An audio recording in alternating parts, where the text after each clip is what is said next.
Selamat pagi anak-anak semuanya. Pagi.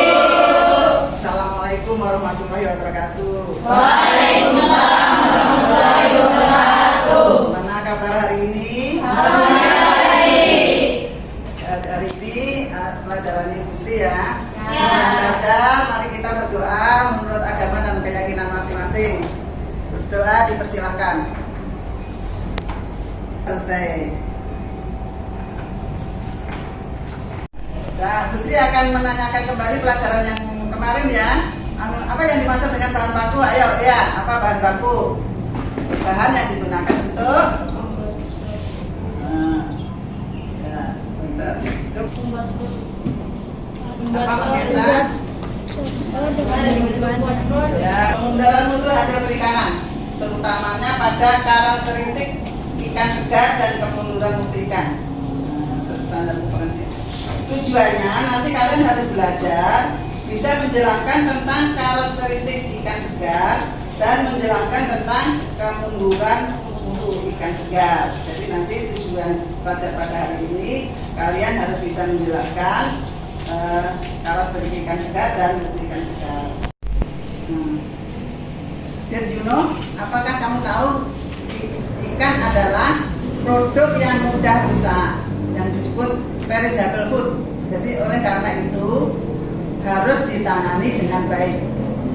Sedangkan mutu ikan adalah karakteristik menyeluruh dari ikan, baik maupun fisika, biologi, kimia, yang dapat memberikan kepuasan konsumen. Jadi setiap konsumen memiliki kriteria tertentu dalam menentukan mutu ikan sesuai dengan kebutuhannya. Maka cumi-cumi. Kemudian lendir berlapis tipis, lendir berwarna jernih, sedangkan daging elastis bila ditekan ini berwarna cerah. Ya, ini adalah ciri-ciri daripada cumi segar. Jadi itu adalah jadinya kemunduran mutu ikan. Ya. Jadi penyebab kemunduran mutu ikan pertama adalah penurunan mutu karena aktivitas bakteri.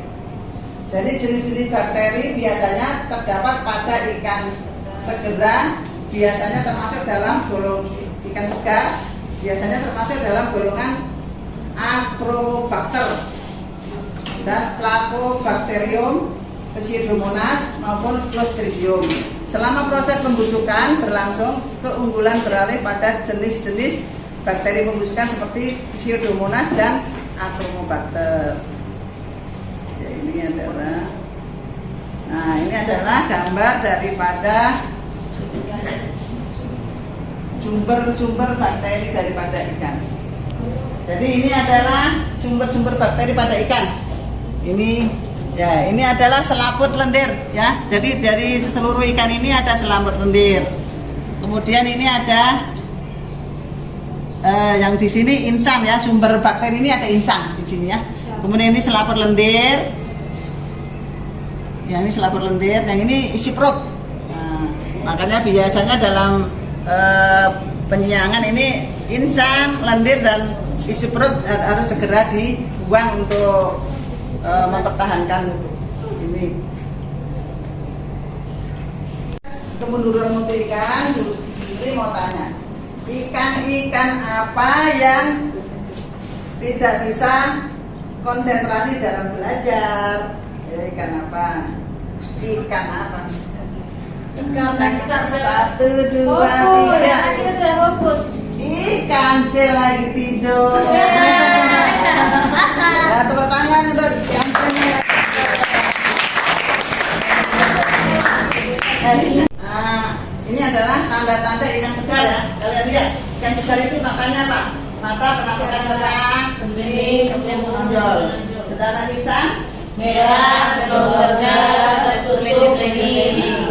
Warnanya merah menjadi bening. Baunya segar dan bau laut.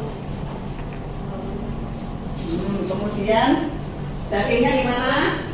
Pipi padat dengan hasil segar. Sedangkan sisik merah tidak terdiri. daging perut Utuh elastis.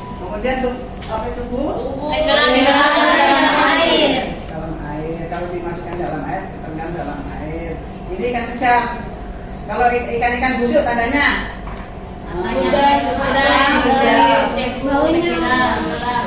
insangnya warna bau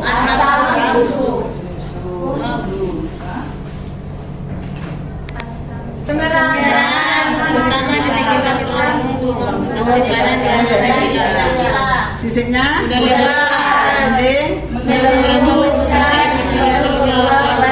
tubuh itu adalah ciri-ciri ikan yang sudah rusak. Jadi gimana cara kita menghambat supaya tidak cepat mutu turun? Bagaimana caranya? Gitu kan? Yang pertama adalah mengurangi jumlah bakteri dan enzim. Tadi kan udah tahu ya, bakteri dan enzim kan akan menyebabkan percepatan kerusakan. Makanya bakteri dan enzim harus dikurangi. Ya. Pengawetan dan pengolahan ikan. Ya. Jadi supaya ikan itu kita bisa mempertahankan mutu, minimal mempertahankan harga, harus ada pengawetan. Yang pertama adalah pendinginan atau chilling. Bisa dengan es kering, air dingin, air laut, dan alat pendingin mekanis. Yang kedua dengan pembukuan atau freezing. Yang ketiga pengalengan atau canning. Yang keempat penggaraman atau salting. Kelima pengeringan atau drying secara mekanis atau secara alami.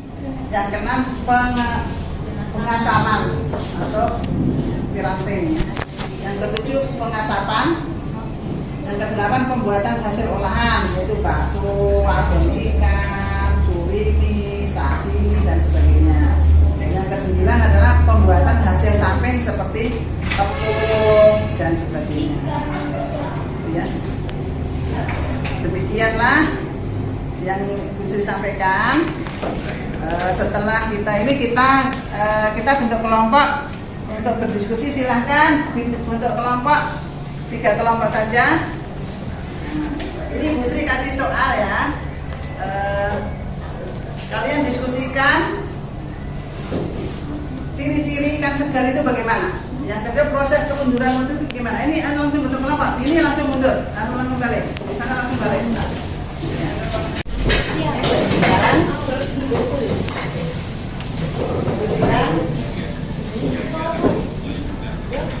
Sudah ada soalnya di situ, yang di kertas itu sudah ada soalnya. Diskusikan apa kalau ikan segar. Jadi kesegaran ikan, ciri-ciri ikan segar sama proses kemudian. Oke ya. Saya silakan dikumpulkan mana? Nanti dipresentasikan ya, masing-masing kelompok 1 dipresentasikan ya. Nanti silakan balik ke posisi masing-masing.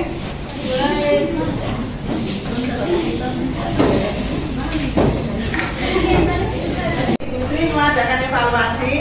Kalian mengerjakan soal-soal di bawah ini. Jadi di sini ada 2 soal. Silahkan dia soalnya dibagi, satu orang dibagi 1. Kerjakan ya. Jadi waktunya dikasih 5 menit aja ya. Siap. Nah, jadi soalnya itu ada 2 di situ. Yang pertama jelaskan ciri-ciri ikan segar. Ya tadi sudah didiskusikan. Sekarang dikasih tulis dalam soal, kalian harus bisa menjawab, ya. Soal yang kedua itu tadi kita sudah belajar. Apa kesimpulannya belajar pada pagi ini? Kita belajar apa tadi dia? Kemunduran mutu ikan. Jadi kita harus mempertahankan mutu ikan. Produk, kalau kita ingin memproduksi ikan harus dari bahan baku yang segar. Jadi pengolahan tidak dapat meningkatkan mutu. Tidak dapatnya hanya mempertahankan mutu. Jadi kalau bahan bakunya mutunya rendah, hasilnya rendah. Kalau bahan baku mutunya bagus, hasilnya bagus. Ya, maka harus ditangani dengan baik. Boleh? Minggu depan kita lanjutkan dengan GMP ya. Siap. Depan materi berikutnya adalah GMP ya. Siap. Jadi kalian merangkum GMP, nanti Ibu Sri kirim modulnya GMP. Jadi akan kita lanjutkan GMP. Maka pada hari ini Bu Sri akhiri sekian. Terima kasih atas perhatiannya. Mudah-mudahan ilmu bermanfaat untuk kalian dan saya tutup dengan wassalamualaikum warahmatullahi wabarakatuh. Waalaikumsalam.